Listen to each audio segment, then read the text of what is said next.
Image copyright Getty Images Image caption Catalan police guarded the regional government as Catalonia returned to work on Monday. Spain's chief prosecutor has called for charges including rebellion, which carries a maximum 30-year jail term, to be brought against Catalan leaders. José Manuel Maza said they should also face sedition charges following the region's declaration of independence. It comes as Spain takes direct control of Catalonia, replacing top officials. Meanwhile, a lawyer in Belgium says he is representing sacked Catalan leader Carles Puigdemont, who has travelled to the Belgian capital Brussels. The lawyer, Paul Beckert, did not comment on speculation that the ex-president could be preparing an asylum application. "At the moment, there are no specific dossiers I am preparing for him," he said. "I'm his lawyer in case he needs me." Spanish media reported that Mr. Puigdemont would meet Flemish leaders. He is said to be travelling with a handful of dismissed ministers. Spanish authorities sacked Mr. Puigdemont as regional leader on Friday, and suspended Catalan autonomy. Image copyright Getty Images Image caption José Manuel Maza said Catalan ministers should also be charged with misuse of funds. Speaking at a news conference earlier, Mr. Maza, the Spanish Attorney General, called for Catalonia's leaders to be charged with misuse of funds over the independence referendum they held in October, after it had been declared illegal by the Constitutional Court. Under the Spanish legal system, Mr. Maza's request will be considered by a judge. What happened on Monday? There appeared to be no major disruption in Catalan government offices on Monday, despite some officials defying instructions from Madrid not to turn up for work. Any ministers who arrived at their offices were given hours to leave under threat of action by Catalonia's regional police force, Mossos.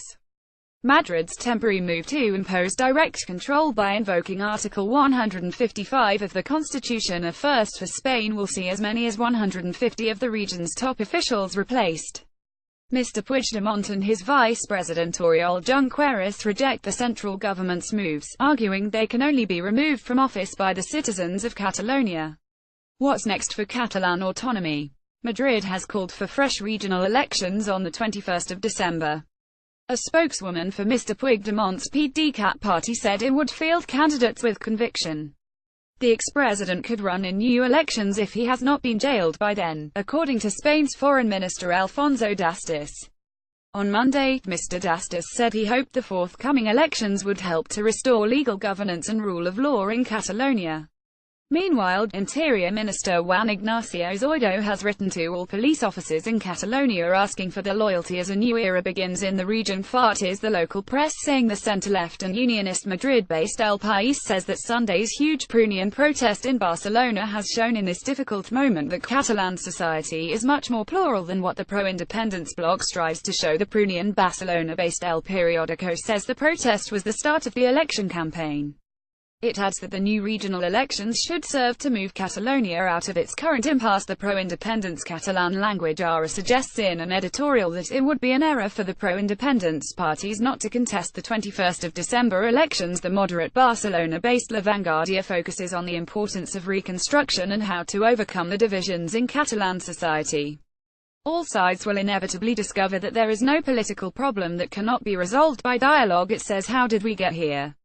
Spain has been gripped by a constitutional crisis since a referendum, organized by Mr. Puigdemont's separatist government, was held earlier this month, in defiance of a ruling by the Constitutional Court which had declared it illegal. The Catalan government said that of the 43% of potential voters who took part, 90% were in favor of independence. On Friday, the regional parliament declared independence. Spanish Prime Minister Mariano Rajoy then announced the dissolution of the regional parliament and the removal of Mr. Puigdemont as Catalan leader. Mr. Puigdemont has urged democratic opposition to direct rule from Madrid. Media playback is unsupported on your device. Media caption flags in Catalonia and what they mean. Before this, the region had one of the greatest levels of self-government in Spain. It has its own parliament, police force and public broadcaster, as well as a government and president. Catalans had a range of powers in many policy areas from culture and environment to communications, transportation, commerce and public safety.